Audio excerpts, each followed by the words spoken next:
This week, we are going to take a look at our listener Battlestations and give you our take on how great they are and where we think you can take it to the next level. Welcome to Destination Linux, where we discuss the latest news, hot topics, gaming, mobile, and all things open source and Linux. My name is Jill, and with me are my digital muses, Michael and Ryan. Man, that made my year right there. That means I inspire Jill, Michael. As a muse, I inspire Jill. Think about that. Interesting. That's something interesting about, because it's not necessarily because you inspire her. We need to have a deep discussion about what exactly inspires Jill, because it's definitely not your artwork. She's seen that. Whoa. We've seen that. It's not that. I don't know what it could be, but I've made some incredible art over the years. And I remember specifically Jill giving me the feedback that it was a good use of negative space. So Absolutely, Ryan. That's a nice way of saying I can't look at anything other than the emptiness.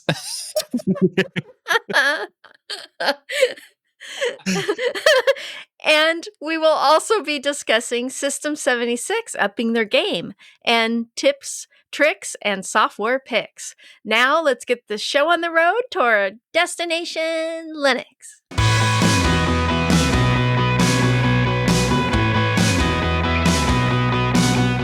So our community feedback this week comes from Tom. Tom says, I just saw the unedited version of Destination Linux episode 400. Is that because it had to be unedited, Michael? No, because they're a patron. That's how they saw it. Nice. There you go. Because we did have technical issues last week. We did have technical issues. There was editing. So here's the funny thing is that after the show, we talked about what we can do to make this work. And there was some complicated ways. And there was also the easier way. And of course, Ryan suggested the easier way. And I thought about how complicated it would be. And I said to Wendy, hey, you could just use Ryan's method and just use the easier way. I knew for a fact there was no chance she was going to do that. But I gave her the permission, just do the easier edit. And she 100% did not do that. And it was a lot more complicated. And that's quality, though. The episode turned out amazing. Yeah. That makes sense, because when I was watching it, I thought she used the easy method I suggested, and I was like, wow, this turned out great. My suggestion's wonderful. Turns out. It is not what happened. No. Yeah, she also had to move the cameras, because the way the cameras are displayed in the recording is different from the way it's the visuals in the actual video. So the cameras are moved. The audio has been improved. Like, she did a lot of stuff. Wendy is an incredible editor, the best editor. You know what I mean? Just the greatest. That's a really good way to suck up. Good job. Don't put a donkey over my face right here. Again. Yeah. Tom goes on to say, thank you all for the wonderful episode. Thank you, Wendy, for the awesome editing. Look at that. Tom knew. Even though there was a notice in the beginning about software crash that limited the scenes, it was excellent. I love the video version. To all the Destination Linux members, past and present, Rob, Rocco, Big Daddy Linux, Ryan, Das Geek, Michael, Tux Digital, Zeb, Zebedee, Boss, Noah, and Jill. To all the guest hosts, to all the behind-the-scenes members and patrons who all make the show possible, thank you. Merry Christmas 2024 and Happy New Year 2025. Best regards and many blessings, Tom from Puerto Rico. That's an incredible message. Like, you can't get any better than that. That is the proper way to end this year on shows, right there. Tom meant a lot to us. Thank you. Nice, Tom. Michael still hasn't learned to set a unmute button, though, which is fantastic. His New Year's resolution for 2025, how to work a mute button. And before he's going to work out his thumbs and hopefully be strong enough or he can click it next year. Before you started saying that, I just want to make it clear, before he started giving me a hard time, I did notice that the thing was muted and I was about to do it. And then he starts giving me a hard time. And okay, fair enough. I don't even know what I was going to say, because I've now been very much distracted. But it was such a good statement that I had to unmute to say it. But this will just be a tribute to whatever you're. It'll be a tribute, yes. But it is a fantastic feedback we've gotten, and also this is a big announcement for people. This is the last episode of Destination Linux for 2024. Dad joke. Got him. I don't think anybody was scared. No one, I don't think so. We just had episode 400. Wow. Yeah. Right. Now we're I would ending be- the series. We're not going to do. Yeah. We're going to end All on of a sudden- 401 because that makes sense. That makes a lot of sense. Yeah. So this is we're not going to be. What I'm saying is we're not recording next week because the recording day lands literally on Christmas. So we're going to be taking that week off, and then we'll come back the week after that. So we're going to be starting fresh. And Well, we're taking New Year's off as well. Yeah, New Year's is So the next Wednesday. it's the next. We're starting fresh at in some point 2025. in 2025. At some point. Yes. First of Be all, on the I want to lookout. say incredible support for our live show. Really appreciate everyone showing up. It was so much It fun was so interacting with people live. yeah. Like I really Definitely. enjoyed that. And you all are so awesome the way you interacted with us and really got into the bits and all of those pieces. And also the shout outs from all the different countries was incredible. Like cool. Mhm. the fact some of the people who were showing up, Michael, were staying up till 2-3 o'clock in the morning Oh yeah. just to catch the live show, which So like, Jill deserves that, but me and Michael don't. So we We don't. appreciate you showing up for Aw. Jill. we and staying up appreciate all night you long. making us feel good that you're here for Jill. Yes, exactly. Someone left a comment in the YouTube comments that was really funny, Michael. I think you liked it from our official account, but it was like, really love Jill and something about, and those other two guys. Yeah, are- whatever their names are. whatever their name. Oh. Oh. We get it. We love Jill that much too. So I love thank you very guys. much. Very, very much. Yes. My I best guess we could be sweet at the end of the year, right? We could be nice to each other. Michael, your thumbs are gaining strength every day. That is the weirdest compliment I've ever had. Thanks, I guess. All right.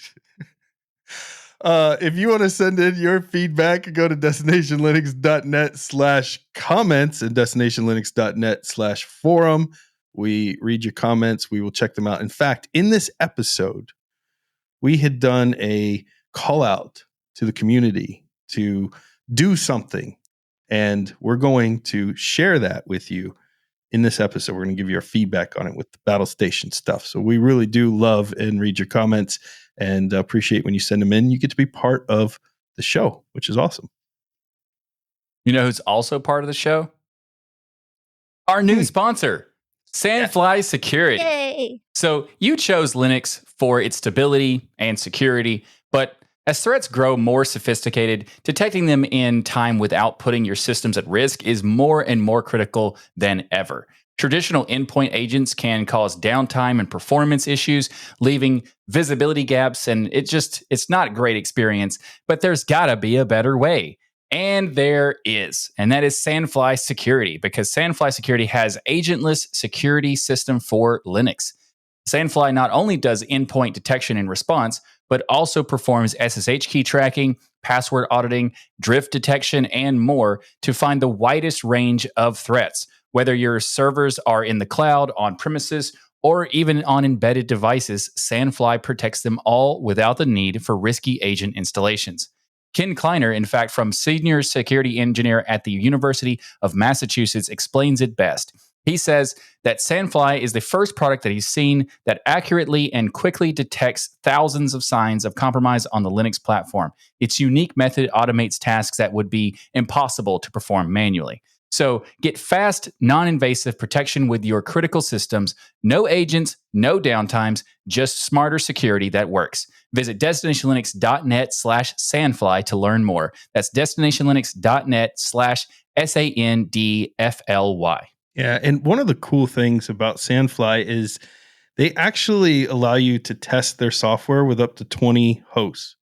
So if you are in a position where you're thinking about starting a company, or you're in a position where you make decisions for a company, or you can help make recommendations for a company, you can go actually try this out first with up to 20 hosts, which is a lot. That's a lot of hosts you get to try this with, and absolutely free. And the interface and software for Sandfly is absolutely incredible. Go to their website, destinationlinux.net/sandfly. Let them know we sent you there, and check out what I'm talking about. Like, this is AAA class software here, and the interface is absolutely amazing. You're going to love it. destinationlinux.net/Sandfly. Now, Michael, when we talk about 20 hosts for free, you could try to set this up on 20 different battle stations if you want to. Oh, nice. Absolutely. Yes. And What so you did there. you like that transition? That was amazing. That was probably my so best smooth. transition of 2024. One of the best. One of the best. Yes, it is. Jill's always positive no matter what. It was terrible, and Jill's like, "Yes, it is. You're very good. You do a good job. You did Great use of negative space." Exactly. A few weeks back, we asked you to send us pictures of your battle stations, and we were not disappointed. I enjoyed looking at those so much because everybody has a different take on their battle station setup. Some people are utilizing TVs. Some people are using gaming devices as their main machines. People are utilizing all kinds of people who have limited people have space, Steam lots Decks of space set up as their main. It's incredible, man. Like, I just loved seeing where, potentially you watch this show, where you write incredible software, where you game, where you send us nasty letters sometimes. That's all of that stuff happens right there on those battle stations. So, we'd love to see where you're sending your hate mail towards us. It's very not towards Jill, just towards I don't think that anybody who would send any in their battle stations to us would send in hate mail. I don't think that's even a possibility. Yeah, that's probably true. If they're going to take the time to send us a battle station. But it would be funny if someone put their picture and they're like, this is where I sent my nasty email about blah, blah, blah, blah, blah. Like, oh, that helps me picture Or it. they had their nasty email in the screenshot on the monitor. But see, I know you're right, Michael, because when I looked through the pictures, there was not a bag of Cheetos in the pictures. Like, oh, that's true. And the Cheeto dust fingers is the proof that, And then there was no Cheeto dust on any of the keyboards. So I know that the hate mailers didn't make it in with their battle station photos. Next time, though. Or you still have time. You can go post them now. Yeah, there's plenty of time. So periodically, we're going to cover some of our favorites on the show. And we're going to do some different things with those pictures, to kind of give some content around them because you took the time to send them in. We want to talk about them. So you can still join in on the fun. It's on our Discord. You'll see a Battle Stations thread there, and you can see all of the awesome Battle Stations of our listeners. Yeah. You can go to the announcement section on the Discord room, and there's a link directly to the Battle Stations thread. There you go. So we're going to do our best to describe this because this is going to be better. Obviously, Wendy and her amazing editing is going to put the picture up for those watching on YouTube. But for those listening, we're going to do our best to describe what we have in the picture. So our first submission was from Kavan, I think is the proper way to put their username. So, if I get it wrong, I apologize. But they have a really nice laptop monitor combo. And the monitor is up on a stand, and they appear to be running Raspbian OS and an emulator in the corner. I don't think they're using Raspberry Pi as their main OS, but look like maybe an emulator in the corner. You have to let us know. And they also have a bunch of older computers in the background, Jill. And I was wondering if you had an ability to identify what those were, because this one really piqued my interest. So Kavan was actually our first submission. And I loved all his retro computers. And yes, Ryan, that is an Apple II. And nice. I identified it immediately, as well as the mini PDP looking computer. And I actually had a wonderful chat with Kavan. He said, "Keep looking, Jill. There's more in that pic." I told him, "Awesome. Treasure hunt at Kavan's house. Will do. It is a bit dark on the right hand side, and I do see another beige box on the floor. But what treasure could that be?" LOL. Well, one computer I guessed as an old school ultra portable, but couldn't see the name brand. Kavan states, "Spoiler fence, if everything was more clear, you would also see a retro Sinclair, a Kaypro 4, and a Naboo computer. The Kaypro 4 was released in 1984, and it is an ultra portable, luggable, weighing in at 24 pounds. Oh, so portable. Yeah. Yes. I actually have other luggable computers in my collection that weigh up to 50 to 80 pounds. So this one is light. So light. Yeah. Ultra portable. Give Mac and Intel and everyone a run for their money on those. Yeah. And this is something I thought was really cool. And the mini PDP looking computer Kavan states, now that I look at my own pick, I see it's too dark. The Raspberry Pi is in the retro Pi DP10. The So that Pi was a Pi in the DP10. background. Exactly. The Pi DP10 is a 2/3 scale reproduction of the original DEC PDP-10 mainframe computer that came out in 1966. And the Pi DP-10 is especially made for the Raspberry Pi, as the title suggests. So that was really cool. I knew it was a PDP, but it wasn't quite the right size. Yeah. So, Ryan, could you list all those computers back to back verbatim? Oh yeah, there was the P2P Ras and Krav, and then the 1621 beige box. Yep, nailed it. Yep. Okay, good. Perfect. Well, Jill, out of all of those computers, because there's a lot of cool ones here, which one is your favorite? Oh boy, I'd have to say the Kaypro 4. And why? Well, because it's pro.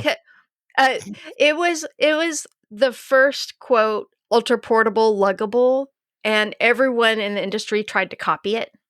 Oh, And interesting. Okay. yeah, so it was one everyone tried to copy and make their own version of, but they ended up making ones that were much heavier than the Kaypro at 24 pounds. So, and I do have a light. I do have a Kaypro in my collection. I don't have the 4, but I have another one. So very nice. Jill. Looking at the Kaypro, I had seen computers that looked like this when I was growing up, obviously, but they weren't really in use at that point. But I remember seeing them in the back of my dad's computer shop, like in bins and stuff like that for parts and things over the years. But they're very cool looking machines, and everything is almost built in, except the keyboard is kind of separate. The keyboard usually snaps on the front where the monitor is and the floppy drives. It just kind of snaps on, and then there's a handle on the computer that you can carry it. Very cool. No, there's not. That's a handle. There's a handle there, but it doesn't help to carry it. Those things are so heavy that plastic handle is like, you basically ignore it and try to get like some kind of strap around it or something. Well, mine actually have a couple of my ultra portables have really heavy duty rubber handles. And that's good. The one in the photo looks like a plastic one. Yeah, it's more the Kaypro one, and that's one of the reasons why it's a little lighter. It doesn't have as hefty a handle on it. But what was so funny is when I moved to this house and moved in with my husband, he couldn't believe I picked it up and moved it myself in the house. So it's 80. One of the ones I have is 80 pounds, and eventually I will show you that one during a treasure hunt. Ryan, you have needle arms, but Jill doesn't. Jill can lift lots of weight. I unfortunately don't have the ability to do that, so I don't know what I would have done with computers back then. What would you do with those kinds of computers? They're ultra portable for her, but for you, for me, it's impossible. That's just a stationary pole concreted in. I remember my dad having a computer. I don't know if it was meant to be portable. I remember he carried around in this big giant black case, it had the metal snaps and everything, and it was for demos when you'd go to customer sites and you'd open this giant case up and show the machine, and usually he was selling software and stuff from it.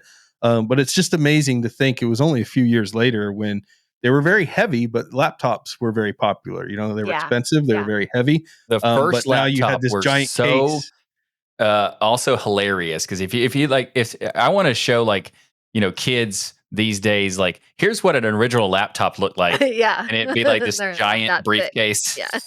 Yeah. It's technology really, as far as getting things down to size, has gotten to the point where now things are getting so small, it's annoying. Like, it's no longer like improving the technology. They're just making it so you can't repair it. You can't upgrade it. You can't do anything with it, but it's really thin. And to me, that's like, I'm not. It's now 2.7 millimeters instead of the super bulky 2.9 millimeters.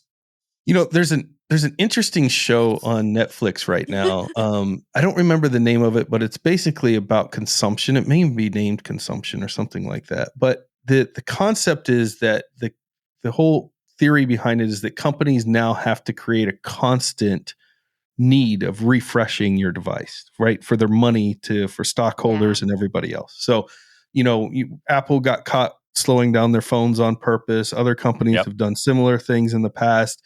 Everybody just has to, even clothing. They had a lot with clothing, which I thought was fascinating. There is Clothing so much clothing in the world, and yet we're constantly they create this, there's a new limited one called, editions of these. Well, there's clothes. limited edition stuff like for streetwear stuff like that. It's Mhm. well, at least those are okay because they create more and more. In my opinion, like for shoes, they have like Nike does this limited edition drops that they do like every week or something, and they only have like 100 of them. And that actually is limited. So like if they were doing this and they were producing massive amounts, it's already bad that they're doing it constantly, but it's also would be horrible if they had like they're doing false. It's still a different problem because it's false I know scarcity. that's the word, scarcity. That's Mhm. it. Yeah, they're false creating scarcity. that's That not the part is term, annoying. but that's close enough to it. But they're creating this false sense of that there's limited supply of this thing, and they also show in the show like all of these luxury brands are coming off the same assembly line as like the non-luxury brands. They're just stamping names Especially on with it. here's the thing. The funny part about it is that with luxury brands, a lot of the people who are buying them typically know that they're not that much different. And the main difference is like there's a little bit of difference, sure, but it's also just the brand is the main piece. But they're okay with that. And if that's your reasoning, then okay, fine, fair enough. But the fast fashion is what blows my mind because it is terrible quality that is designed to fall apart, but be good looking for like a week. Like But that stuff, my it's point crazy. behind all of this discussion is to say, like, it's sad that Wait, there you have had a been point? several companies that have tried to create a modular phone and have failed because you could still, meaning Apple can still, and other companies out there could still re-release their new version of a module, right? Where you're not throwing away this entire phone or a lot of people do not turn their devices back in because some people go, oh, we'll just recycle the device. A lot of people don't. I know people have their original phones and they just store every phone they ever had in a closet and every computer that they have. They don't turn them back in and recycle them. They don't do any of that. So this stuff is just waste, right? Or they throw them in the trash. Is it technically waste crazy. if you keep it for nostalgia's sake?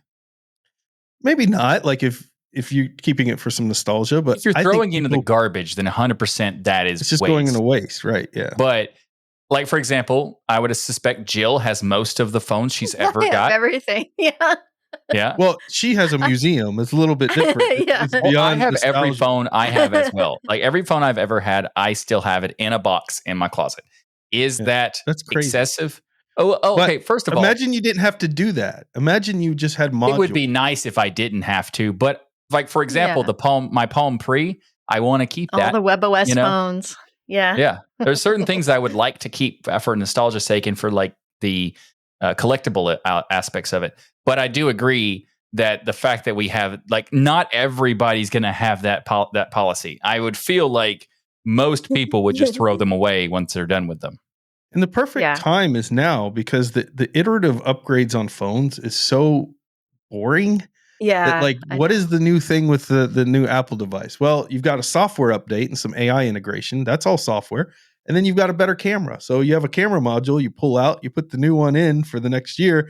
And now you only got this little piece of waste versus this giant piece of waste. Anyways, my point is that the reason why back they in the can't day sell you that much expensive stuff though. While heavier, at least you could repair them, you could upgrade them, you could swap things out. Now, the company that's doing that right now is Frameworks, and they've been successful in doing it with laptops.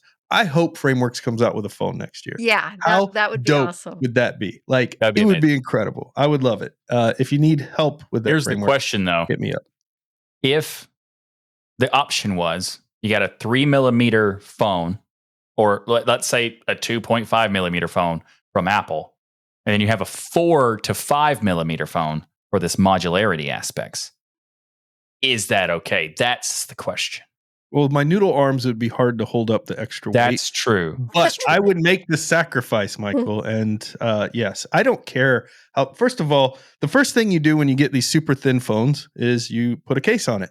And so now it's no longer. Put a case on it. Yeah. Yeah, it's no longer the 2.5 millimeters. Now it's like 3.5 millimeters or 3 millimeters. Yeah. And then in my case, I've got this Pixel with this giant extruding camera bump on it, which makes it actually like, if you measure that, that's probably 3 millimeters by itself. And then I put a wallet on the back of it, a magnetic wallet that snaps on the back. So now I've got a giant phone anyways. I've saved nothing, by the time you're done. So this thinness It's also thing is just because they're silly. so fragile, you have to buy a case. Like Of course. the And they're too thinner and thinner expensive they not get. to. Yeah, exactly that too. Like there's for those things like even the most careful people will still drop their phone occasionally, and all you have to do is 100%. put a case on it, and you're much better off, and you're less likely for it to break. If you don't put a case on it, it is probably going to break. It also is sad because it loses, like when you have a phone that doesn't have a case I know on it, exactly what you're going to it say. feels Premium like magic. Yes. Yeah, It feels I like know. you're holding something that Light is and thin. super cool, so nice, and then you put a case on it and all of that goes away. But you Yeah. have to put a I case do on know it. crazy people out there that will not put a case on their phone and they just live life on the edge. They're probably But they arch also users, probably live with the brakes too, right? Yeah, well, I mean, they get insurance and they're like, whatever, they have that carefree attitude. They're arch users. I That's wish how I they could roll. have that. I wish I could Yeah. have that. Maybe we should try that sounds- next time we get a phone. I'll get a cheap. Yeah, that sounds more peaceful. Yeah, it sounds like the way to live. All right, moving on to the next setup. We have Nightblade X that sent their battle station in. Looked like full gaming. You mode. didn't pronounce you pronounced the other one pretty good. This one you did not pronounce correctly. Oh, okay. Nightblade X. Yes. And Nightblade X actually has a full gaming mode Perfect. looking setup, Perfect. which Well is done. great. They got the Toshiba TV working as their monitor, plus an HP monitor off to the side.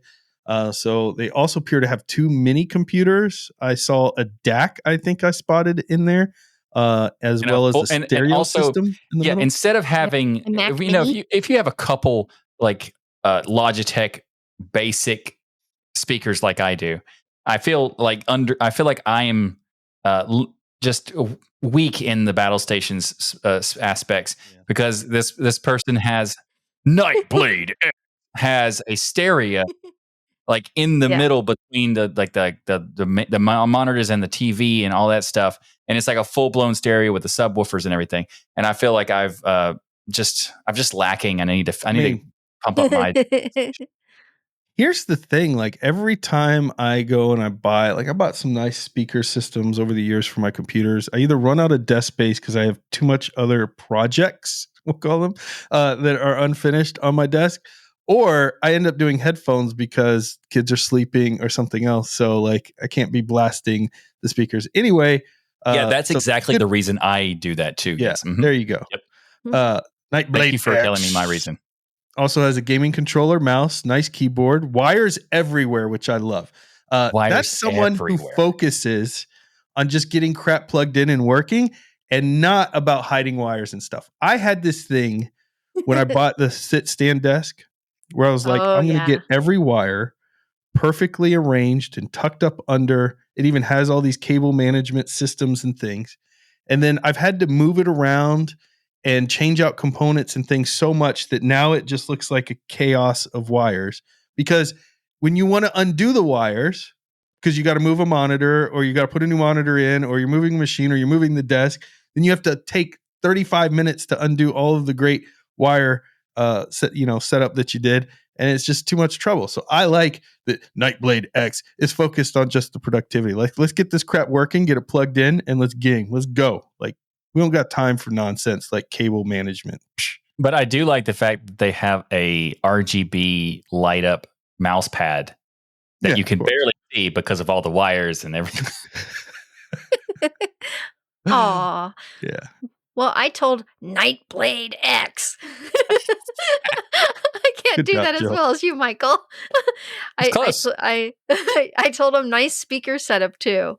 And I think it's a really great multimedia setup. And also, actually, there is another picture of a beautiful custom wallpaper he made. Oh, nice. That's further down in the chat there on our Battle Stations room. And he said, This is my desktop with the custom wallpaper I put together. It's a collage of Christian death metal band album art set on an image I found from the internet. All Okay, images is were that taken. really a thing? Hold on. All Yeah. images on Google. I didn't mean to interrupt, Jill, but Christian death metal, is that a Yeah. thing? Oh, Yeah, yeah, absolutely. absolutely. I have How do you friends that have are. like worship music and death metal? It's because it's all about the style and the Yeah. way you make the So they're music. singing praise, but in like a Oh, yeah. Yeah, way. 100%. Oh, okay. Like It's I know of awesome. bands like that. Like there's a band called Embodiment, which is basically that. Yeah. that's fascinating. I've got to look this up. There used to be a band that crazy. was that and now and converted out of being Christian death metal. They're still death metal, but they're not that anymore. Like I knew Christian rock bands like Collective Soul and stuff like that over the years. Yeah. Like that totally makes sense. But death metal is like it seems the complete It does seem like a opposite of what, contradiction. It does. Yeah. which is neat. I will go listen to some Christian death metal because why not? Why not? If you something to like do for death the metal, holidays. the thing is that it's funny because the contrast is hilarious in a way that if you are like a teenager and your parents don't want you to listen to metal and then you listen to that and then they're like, Yes, it's like a good. it's kind of like compromise there. Good compromise. in a way it's like rebelling without rebelling. There's this Christmas song done by, is it DMX? Rudolph the Red-Nosed Reindeer by DMX. And I don't think it's actually by DMX, but I think it's like no, he sings it. He actually sings it because it started. I thought it was a parody.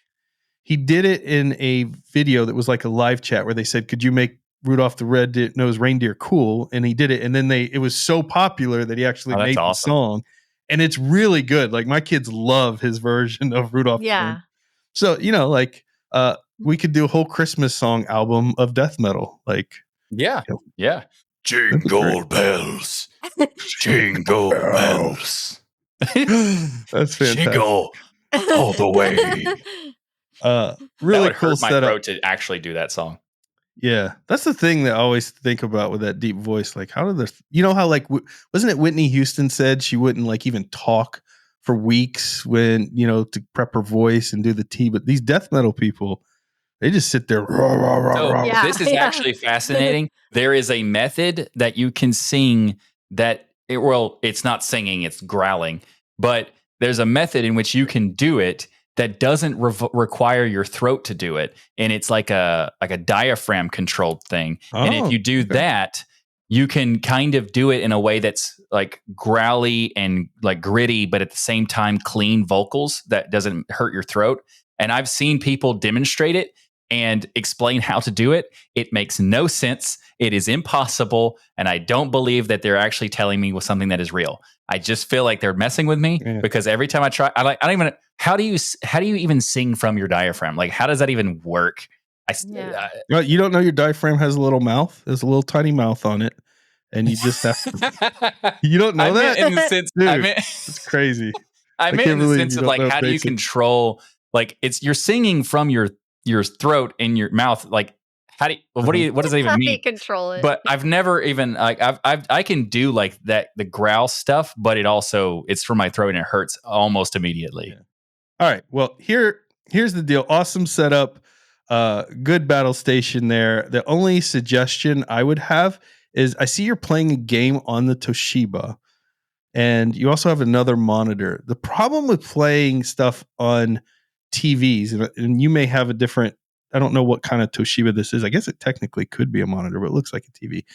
Is just like the pixels and resolution generally, and the response times are generally emulated in television. They're not actual true response times and things. So, you may find if you eventually move to your monitor that you actually have a better performance there, or get a monitor, even a used monitor, to have a little bit better gaming experience and clarity there with the pictures. But overall, absolutely love the battle station. No nonsense.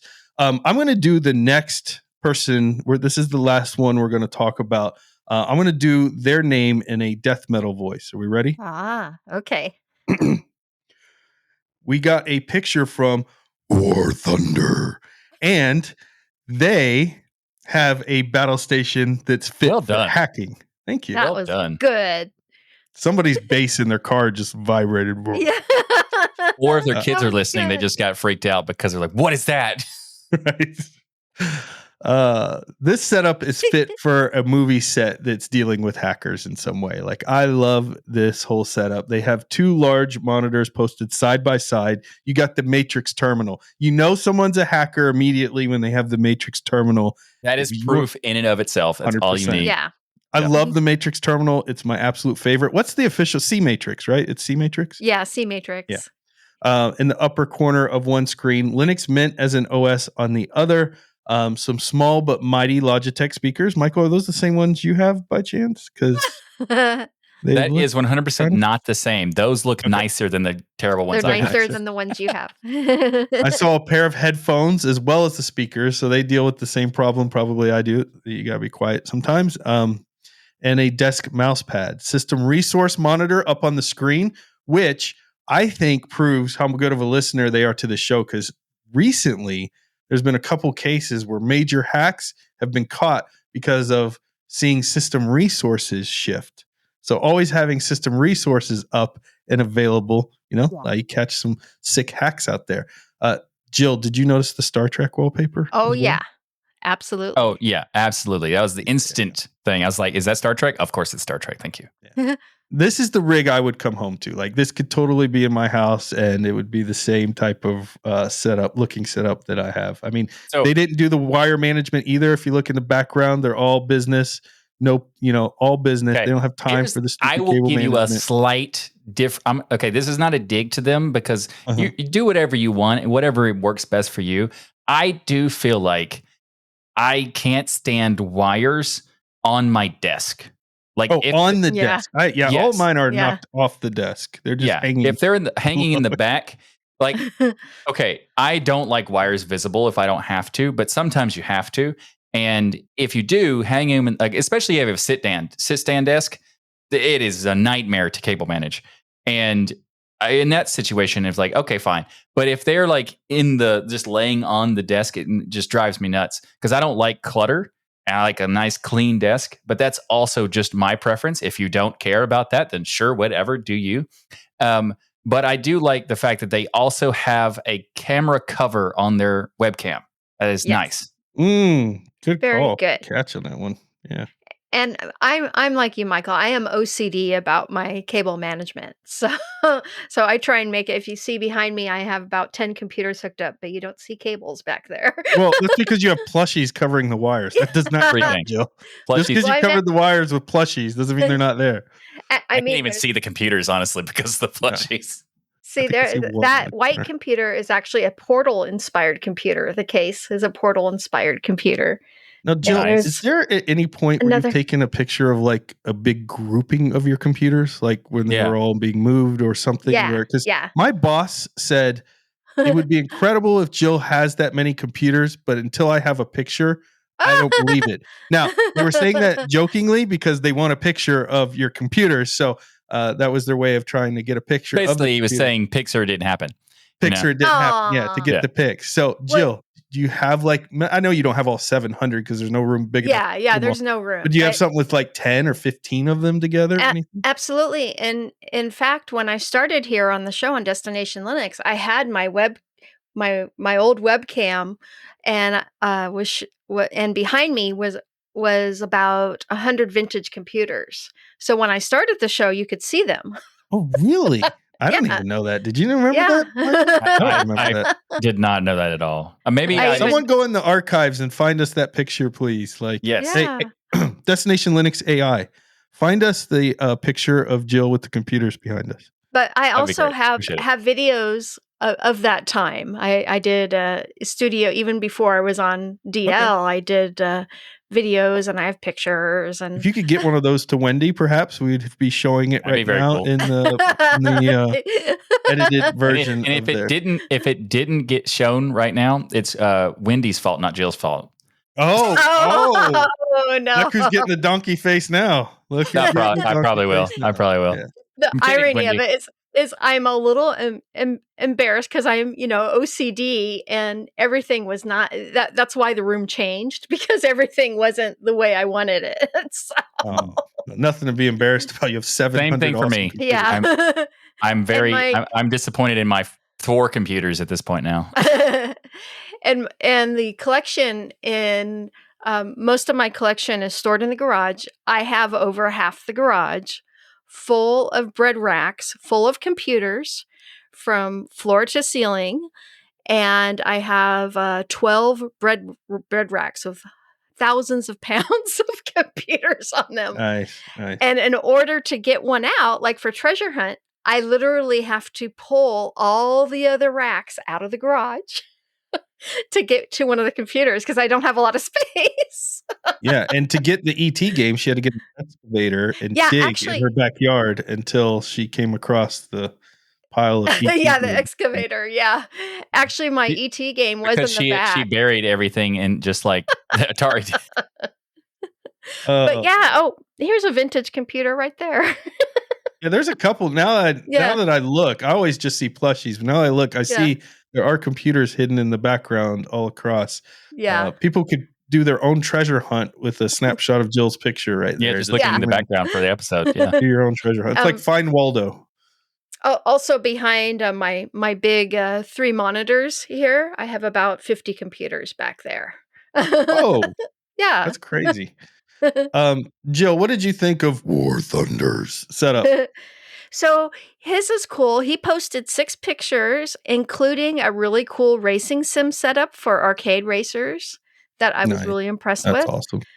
And he also had a picture of his awesome HP Elite Desk 705 G4 mini PC with AMD Ryzen 5 Pro 2400G. Nice. Those are so great. That I showed off. Yeah. I showed off 2 of mine on Destination Linux episode number 399 as a pick for our holiday gift guide segment because they're $100 and under.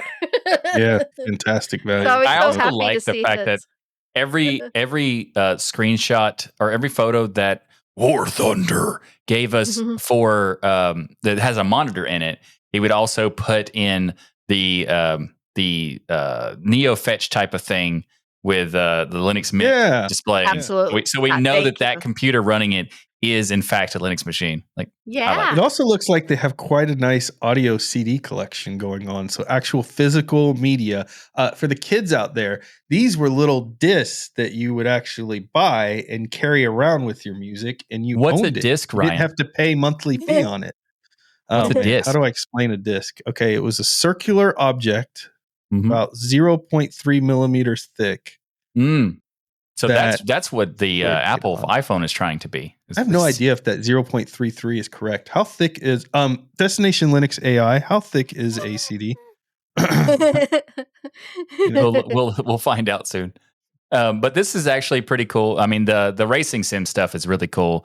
It's definitely. I've always wondered what's the ideal setup for a racing sim, and because I've seen people put it on their desk and you can mount it to the desk, but having something dedicated for that seems more like you're definitely into racing sims at that point, right? But there is a lot of, as Ryan was mentioning, there's a lot of CDs in the background. This is something for me. I feel like I could not have enough room to put all this stuff in. I have a room dedicated to the setup, but it's not that much of a setup because he shared a bunch of different photos and all sorts of stuff, and it's impressive. I still think that there's a little bit of improvements with the clutter on the desk. That's all. We said they didn't have to remove the clutter, Michael. That's not what I said. Snob. I said if you like it, then enjoy. But also, you probably should remove the clutter. Wow. It would just look so much nicer without the clutter, is all I'm saying. CD is 1.2 millimeters thick. So I was really close there. Nearly dead on. And it's made of polycarbonate plastic. How are you nearly dead on by 4 times smaller? Let's move on. So, next up, thank you, by the way, for sending in your Battlestation photos. Yay. We really appreciate. There's tons more on there, so go check out that thread, and we're going to cover some more in later episodes. But right now, let's talk about some other machines and hardware out there. System76 upgraded their Pangolin, and they finally have some things that I think are You pronounced really, that wrong, Ryan. Try again. What? Pangolin. No, try again. Pangolin. Try again. Pangolin. No, so now you're just you're I Hagalakawa. see what you didn't get my you didn't get my hinting at what you should do because it was a little bit excessive. I didn't give you much guidance, but it's really Pangolin. Oh, that I got you. The deep. Yeah. There you go. So it looks like the folks that we love over there at System76 have gotten some of the feedback about, taking some of the feedback to heart about one of the things that really has frustrated us about some of their lineup, which is the resolution on their laptops being 1920 by 1080. Not to be mean about it, but there's only one word you can say for this. Finally. Nice. So the Pangolin, this is why I wanted to cover this, to give some praise here, because there's a lot of cool things on this. Number one, 16 by 10 aspect ratio with a 16-inch screen. If you haven't tried a 16-inch system lately, there were some like 17s and 16 and a halves in the past that it's just too big or too bulky, or it just didn't feel right. These new 16 inches are fire, man. I love the 16-inch. I think it's because the 17-inch laptops, it's because of the bezel. Like the old-timey 17-inch just felt like massive things. And now with the slightly smaller screen, but this bezel are so much smaller, it feels like a great combination of like you have not too big, but big enough that it's still useful, And it looks like they put a really nice panel in here. You're talking 1600p 2K resolution. So thank you for finally getting to the 2K, at least resolution with that, with 100% sRGB color coverage and Radeon graphics and 120 hertz refresh rate. So this is a really nice panel that they're putting in here, which I'm very, very happy about. It has a lot of great things. You got the AMD Ryzen 8945, so they went with more high performance processor here. The trade-off on that is you're not going to get as much battery life with the HS lineup, so you're only getting about up to 6 hours of battery life. So not the greatest when it comes to battery life. We were talking about this, like Mac ruined this for me. It used to be that I didn't really care. Like I would buy a laptop and I never even looked at the battery life. I could care less. I was like, I know I'm going to have to keep it on the charger most of the time. If I can get a couple hours out of it, great. With the work that I do on them anyway. So with battery for the old times of like the pre-M chips was you have a battery on it so you could keep the machine on as you move it from place to place and then plug it back to get to another cord. Yeah, exactly. That was it. But now after using a MacBook and being able to leave it for several days and come back with 70% of your battery still there, or use it for days and it still has most of its battery there, or go on an entire trip and not plug it in, and it's fine. The battery life is fine. I'm still utilizing it hours and hours and hours later. Has really spoiled What me. are you talking about? Because I've never had it. That doesn't seem that good to me. I did get a MacBook for testing purposes and to try out stuff because everybody was talking about how good it was and everything.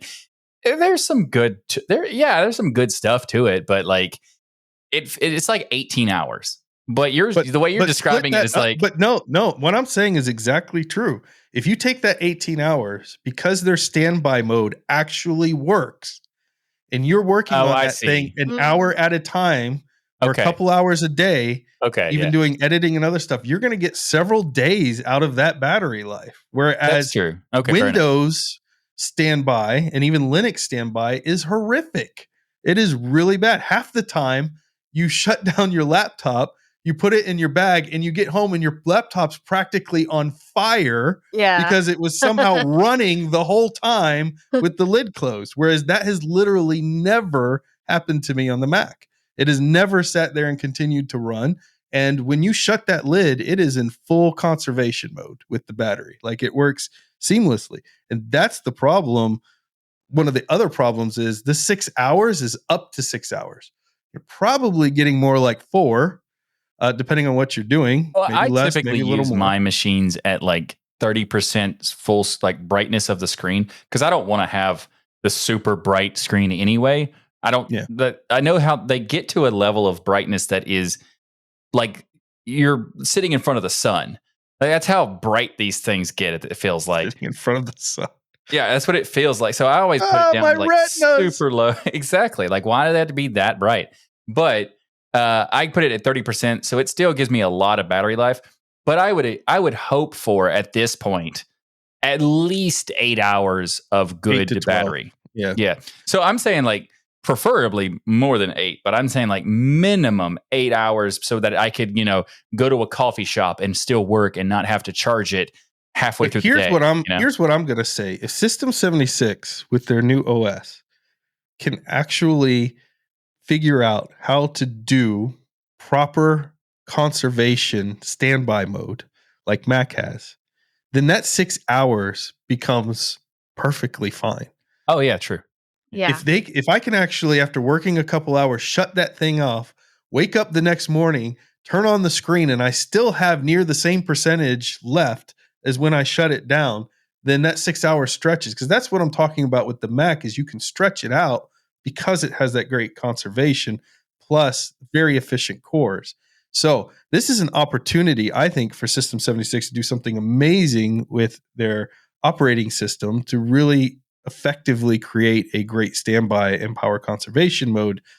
Part of that, of course, is this particular Ryzen chip is not big little architecture, so that may be really difficult to do. But if you can somehow shut it off a little bit more than what typically does, I think you could do some really cool things with this. This is really nice laptop. It's really thin, by the way. This is not like a desktop replacement. You could use it as a desktop replacement, but it's not thick like a desktop replacement laptop. You've got your USB-C charging. You could do graphic creation, some light gaming on this.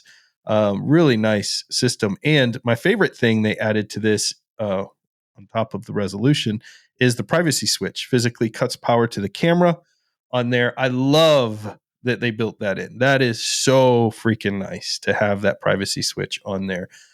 So really appreciate that they did that. That's freaking awesome because it's nice to have the webcam cover. A lot of laptops have that built in. But that doesn't stop the audio from your webcam and stuff like that. So having a physical power kill switch is really nice. And sometimes those little sliders open up on their own. Have you ever noticed that? Like when you're opening and closing, the little slider all of a sudden will be open. Either that or there's like a CIA agent that comes to my house at night and slides it open. And then I feel like it's probably that one. yeah, probably. You're probably And got right. leaves some ninjas. the worst possible evidence that they were there. They're like, we got him. We got it open. So we actually gave away some webcam covers at the last time we were at Scale. And Right here. Boom. Yeah, Look exactly. at that. And this is funny because that particular webcam cover, when I first got it, I thought that it annoyed me because the way it opens, instead of sliding, it opens up and kind of has a rotation up. And that, because of the fact that the slides kind of sort of loosen and open, that turns out that's actually better because you have to manually open it up because of gravity's going to fight it down. So even if the mechanism for the thing that you have to open and close it, even if that gets loosened and whatever, it still won't accidentally fall. Go that direction. So yeah, CIA's had a much harder time now that I switched to these of opening them up. Yeah. Exactly. Got you, CIA. Got you. And the pricing for the Pangolin, the 16 very inch, reasonable.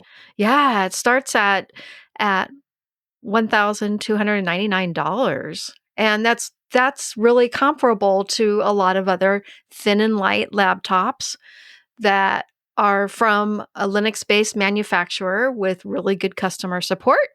It's awesome. And they have a holiday sale right now, which is I think $50 to $100 off. I don't know if this one qualifies, but if you're looking for some System76 keyboards or my favorite thing they produce is the Thelio because it's custom made in house. You can get some really nice discounts on those going on right now. If you want to send me a great Christmas gift, I'll take a Thelio any day of the week. And if you want to send me a great Christmas gift, I'll take a Pangolin. Pangolin. Yeah, I do like the Pangolin. Good job, System76. Really excited to see your lineup that you have coming this year. Looks like a lot of stuff is. Man, you said System76 wrong. Come on, man. Why you stop pronouncing things? 76. There we get. There we go. Got it now.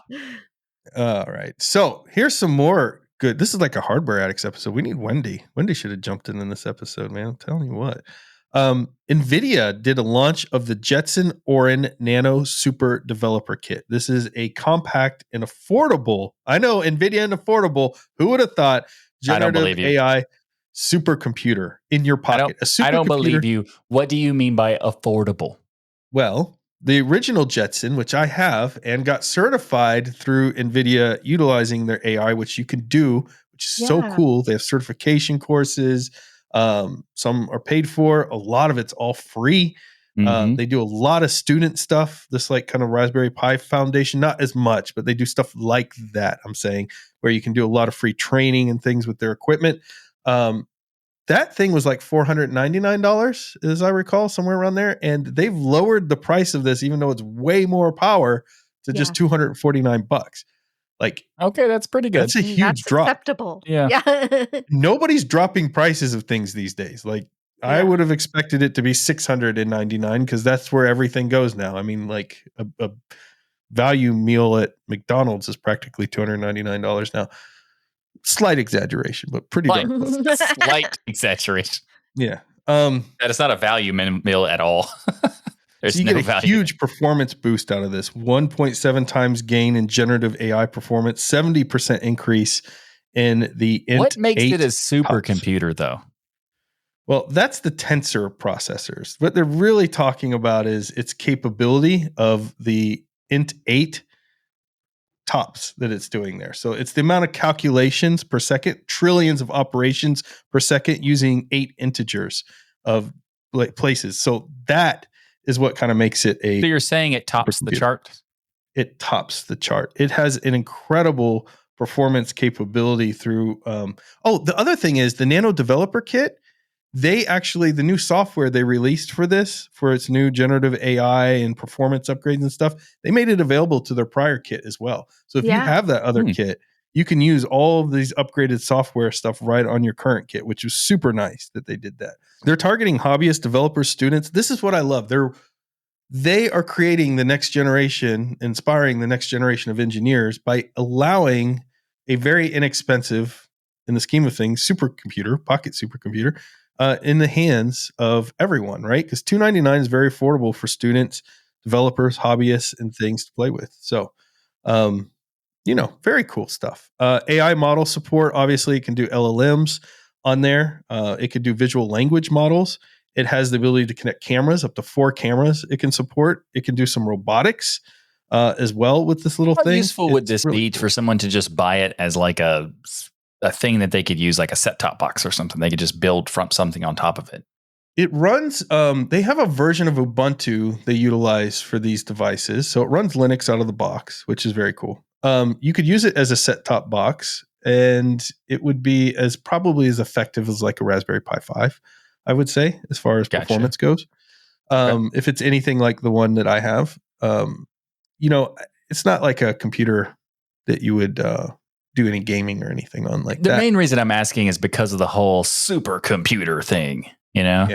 The supercomputer part comes in its ability to do the calculations that it's doing for your LLM modeling. So you're saying this is probably good for like crypto miners and stuff? It could be. Actually, it probably, the tensor chips potentially could be. I don't know crypto mining per se, but definitely the calculations.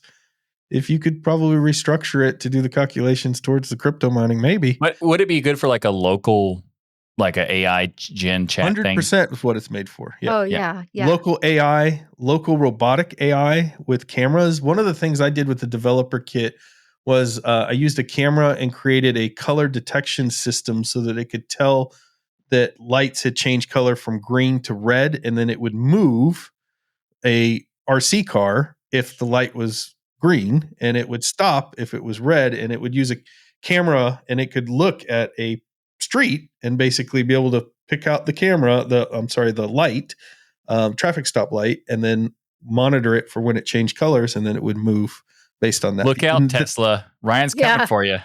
No, that was actually that cool setup that I just talked right there. That is part of their class that you can take and get certified in, and they walk you through doing the whole thing. It's really cool. That's neat. It's a great education system. So all I did was follow the steps, and I had that at the end, but very cool. Okay, don't watch out, Tesla. You're fine. Yeah. Well, I know, Ryan, this is a lot of the technology that goes into their tensor-based GPUs for autonomous vehicle driving and whatnot. They were really pioneering in that area, and that CPU is supposed to be very similar to the ones in their GPU. Yeah. Now, Tensor was made by Google originally, which is interesting. So, it is. There's a lot, like the new Pixels and things use the Tensor chips, obviously, inside of them, different than what NVIDIA is utilizing here, but, similar architecture there anyway. So I love this for so many reasons: affordability, scalability, community impact, education, all of that. Do you know what CPU is both binary compatible and also very polite? Tensor. That's a Jill, good one, Michael. No, you're welcome. Do not encourage him. You're welcome. Everyone who just face palmed, you're welcome. Oh. Our patron came off the mic just to say that, Michael. Like, wow. Jill, take us into gaming before Michael comes up with another dumb dad joke. Okay, so our game this week is KLETKA, KLETKA.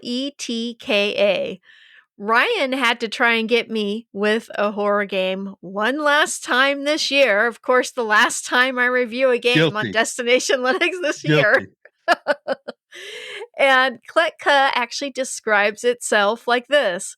KLETKA is a co-op up to 6 players horror game about going down in an elevator that is trying to eat you. Yes, it tries to eat you. Feed the elevator, explore deadly floors, and descend deeper.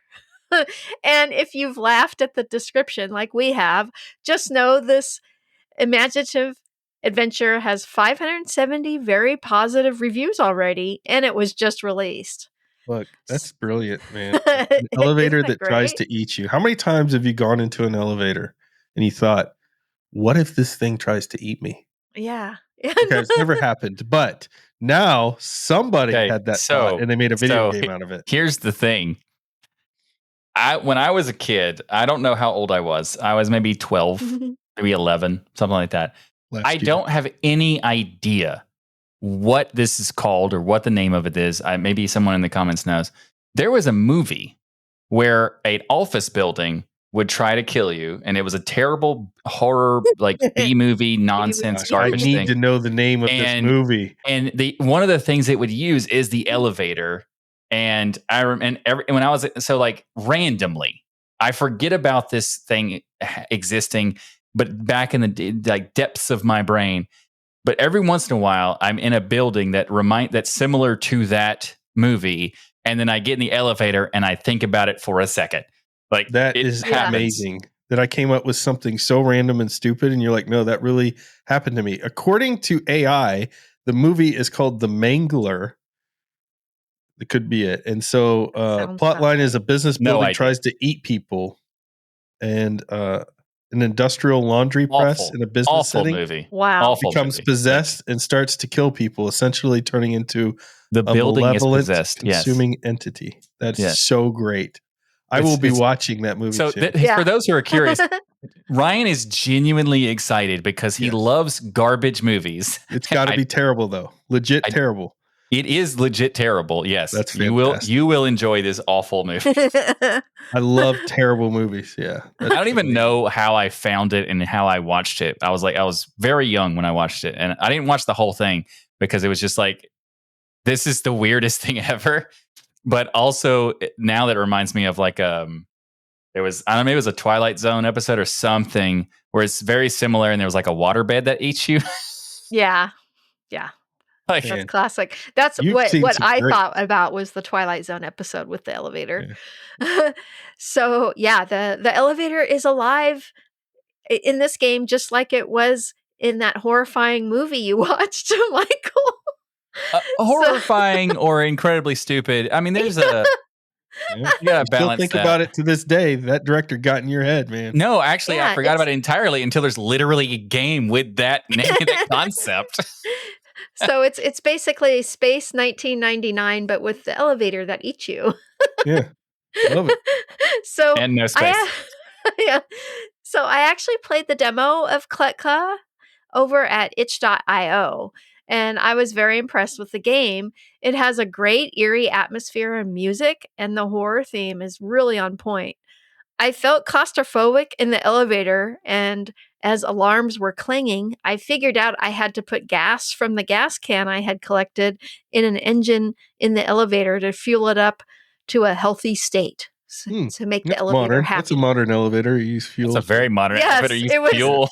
That's I do why that all the time when I'm going to my fourth floor. You know, I put some Apparently, fuel in the elevator. This is a steampunk office building Yeah. or something. Steampunk office building. So that's why I didn't think of the solution immediately because, well, most elevators don't have an engine in it. Yeah. I don't know of anyone ever putting an engine in an elevator. Because the fumes could kill you, right? So, but So Well, many I think problems you have with that. more things to worry about than the fumes when you have a hungry so many elevator. things. Yeah. It could catch So fire, many. and that could do it. Absolutely. I So don't think it's ever happened. KLETKA is a really fun first-person horror game that you can play in single-player mode with 6 of your best friends or with random people on the internet. And this is actually an early access game, but people are already loving it and streaming it, so it might be a good one to check out during the downtime of the holidays. KLETKA is 15% off at $8.49 on Steam. That's what everybody would want to do: is spend their holidays Filling playing an a elevator game with gasoline. and also with random people online, because there's no way they're going to troll you. Yeah. Hey, Jill, I'm sorry that I caused you anxiety. Claustrophobic, Yeah. you said, alarms Yeah. clanging. You're holding on to gas cans in this. I caused you panic in the last show of the year. Very deeply sorry about that. Okay. Thank But on you, the bright Ryan. side, I won't do it again until next year. Yes, he Wait for till- an entire year will go by, Before or I at do least it the again. number will change. So it might be like 3 weeks. Yeah. All right, we are out of time. So guess what? We're gonna skip our software spotlight. We're gonna go right into the tip And of the I week. had Why? I had Because a dad joke for that though. I know, Come on. sorry, Michael. That'll Because have to wait for 3 more weeks. yeah, you're I'll gonna have to forget wait it by 3 then. weeks because it'll be there next week. I'll tell you Yeah. after the show, so you can still enjoy it, and everybody else can become patrons, and that way they can enjoy my dad There jokes. we go. It's not That's worth it. true. I mean, I Yep. don't want to hurt myself here by saying it's not worth it, but his dad jokes aren't worth it. They're 100% worth it. You already got an experience just this episode, so become a You gotta patron, taste them. and you can get it too. You can get more dad jokes. Jill, Aw. what's our tip of the week? Okay, so as Last one we're of chilling out 2024. for the awesome holiday season, make sure to take some geeky Linux time for yourself this holiday season, whether it is building a new rig, upgrading a computer, hacking, developing, or having fun playing some games, or getting your rig ready to enter in our Battlestation segment.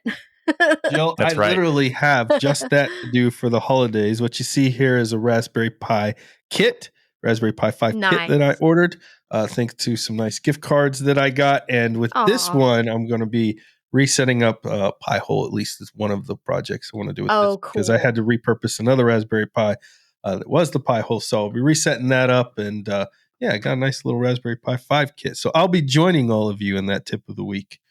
This And by holiday hacking, season. we refer to as like making things, not necessarily. That's But not what also- Jill meant, Michael. We've Yeah. Probably not exposed true. on this show that Jill is a bona fide hacker, and That's true. yeah. Hack She you even actually broke one into my time. computer this year. Yep. Do you remember that? She Yeah, broke my I did. computer this year. Yeah, Yep. I found did. your We have, files. you did. we have Broke in. evidence of her hacking Ryan on the show. Yeah. It literally happened. I'm She not did even it joking. live on the show. Yeah. I remember you were like, wow, you got to my folders quickly. She was already browsing files. I just Yeah. said, "Can you get a connection to my machine?" Yeah. She went and took it a step further and was already investigating the files in there. I was like, "Man, this Jill is something else. She's unhackable, but I'm not apparently." So, there you Aw. go.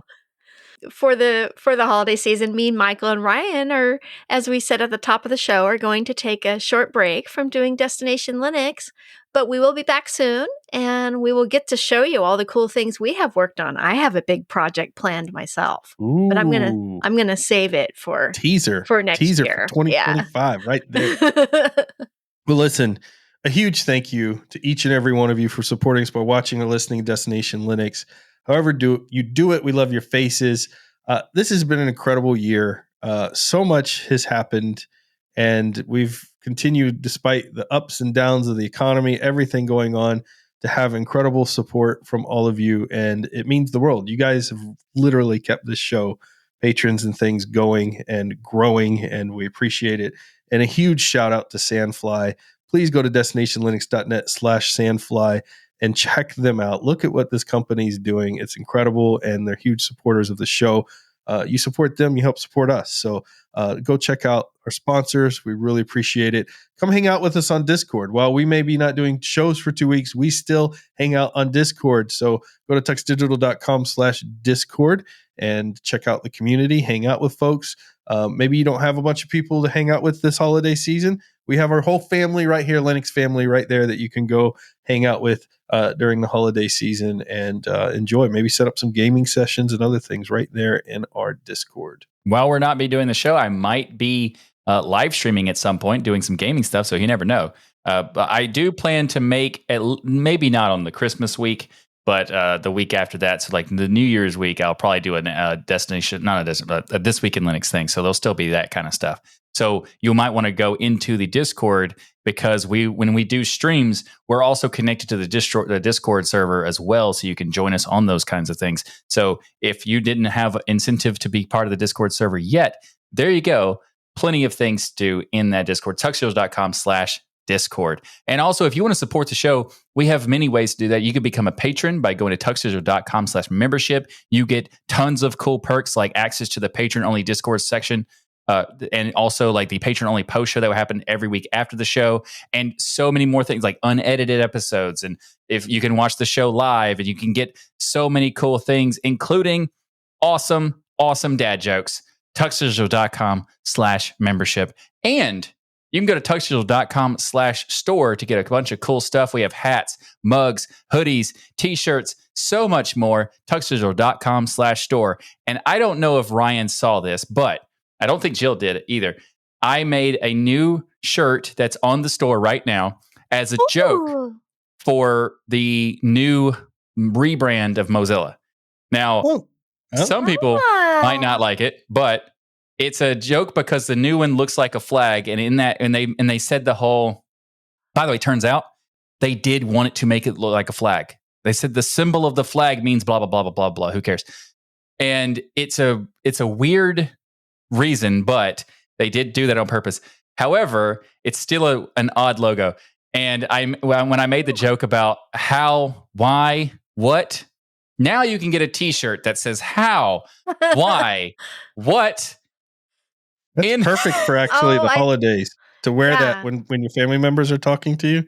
You know, you're like, exactly. Why? I love the font you used, and it looks really nice. I like the white on green and then the green on black. It's very nice, Michael. Let's not compliment him, Jill, anymore. And if you want other options, if you want the light green on a dark green shirt, you can make modifications. There's options in there.